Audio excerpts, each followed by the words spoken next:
Okay. All right. That's a great attitude. She has a great attitude about the way she looks.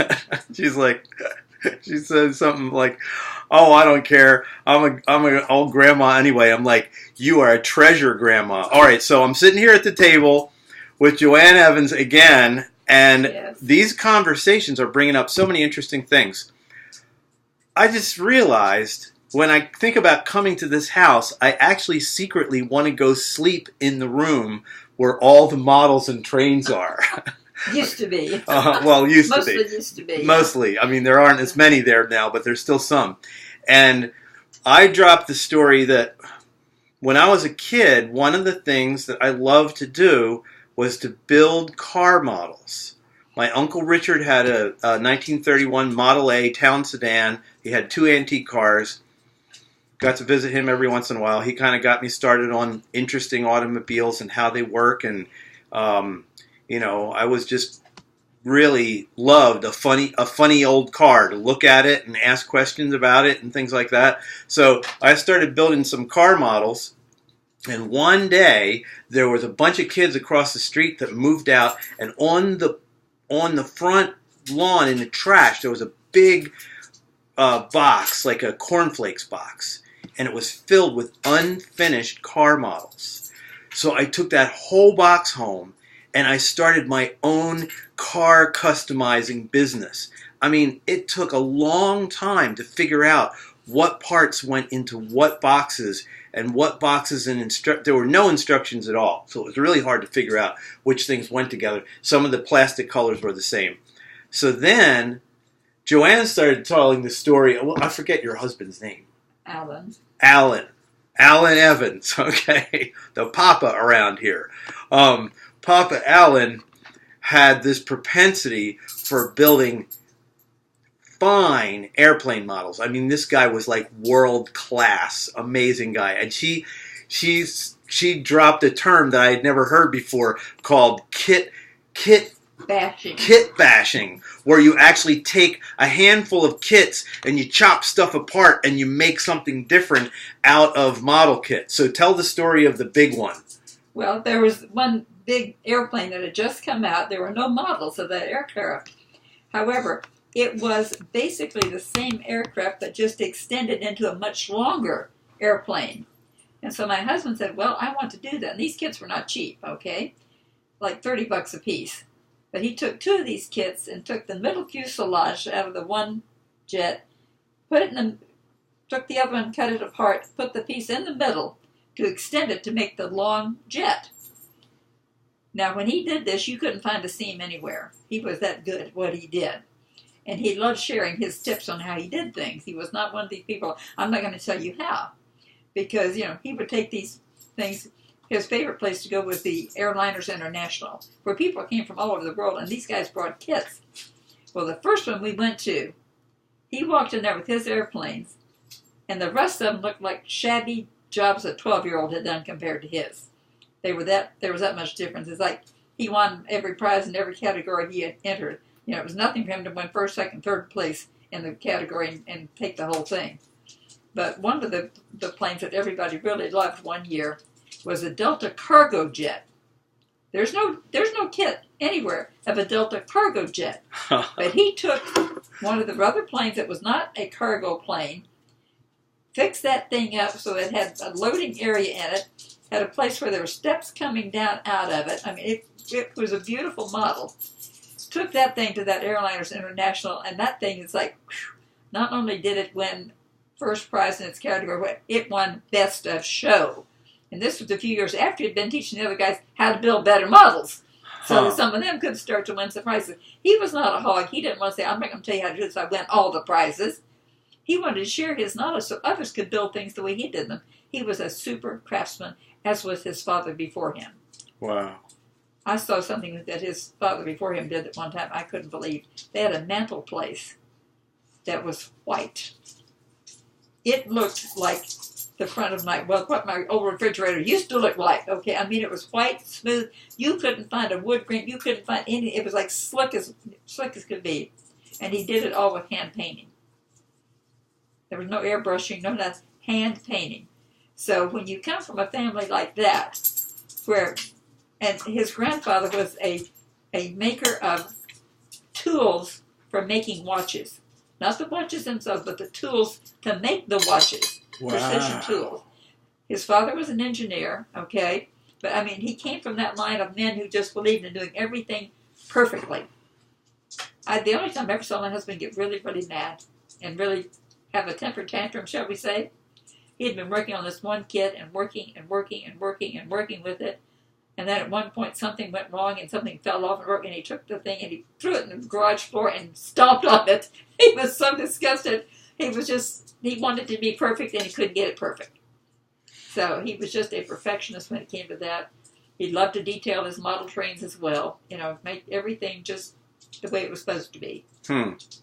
He didn't want anything. He didn't want you to see. If there was supposed to be a scene there, he didn't want you to see it.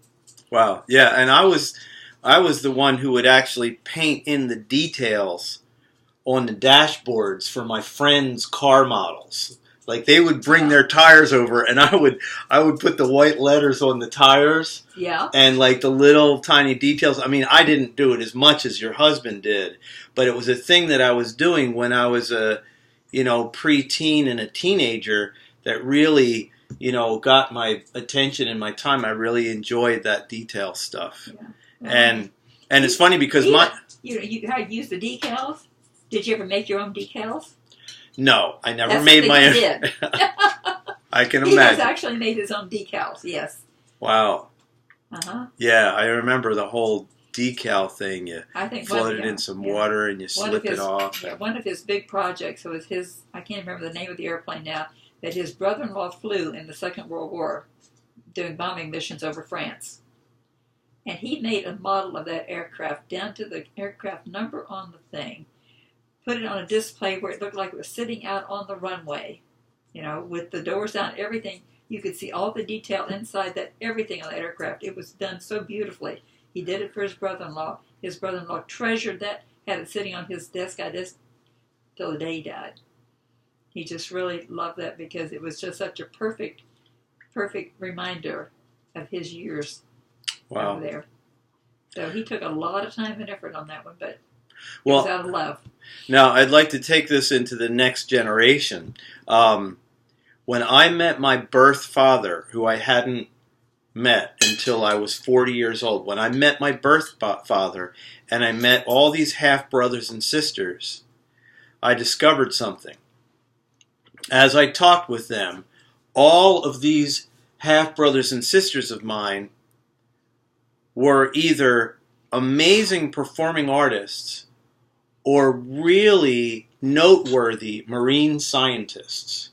Okay, I have my Aunt Sis, my dad's sister, has a whole section of beaches named after her in the state of North Carolina because of her excellence in study on North Carolina geomorphology, which is the formation of the coastline. Mm-hmm. North Carolina is a really strange shoreline where there's a lot of shipwrecks and a lot of changes in the beaches and islands and stuff. And when I went to college, I had a dual major. And that dual major was kind of joked at by some people. They said, "You're doing what? You can't do those two things at the same time." I had a dual major of performing arts and marine science, specifically coastal geomorphology, the formation of coastlines. I grew up on this little beach island of Ocean City. Now, some people talk about genes and it's in your blood and all that kind of stuff. That was when God, in my spirit, showed me that there are angels of light that stand around generations as they pass. Our parents fade out and they go to rest, and the same spirits stand over the children that rise up and then the children that rise up after that, because angels do not die. They help and help and help and help across all the generations. And God, the God of the universe, the God of all the cosmos, showed me that those half-brothers and sisters of mine in the lineage of my dad actually had the same inspiring angels of light for performing and getting people to sing together and telling stories, because in some ways performance is storytelling. Yeah. Yes. And whether you're singing it or telling it or acting it or whatever. Right. Yes. Life is largely storytelling, and that's why we're catching this right here. And so I had this experience of this confidence that there are actual angels around me that were around my dad, that are around my brothers and sisters, that caused my, performance personality and my love of the sea and things marine together.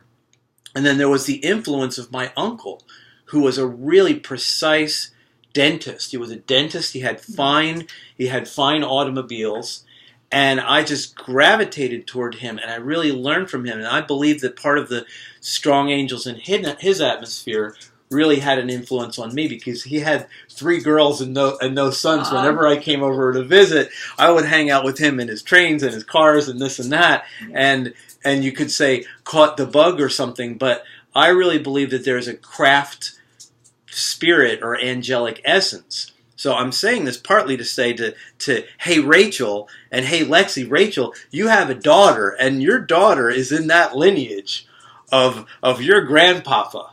So don't be surprised as some of that great stuff bubbles up in your daughter. And the same with Deontay and Lexi.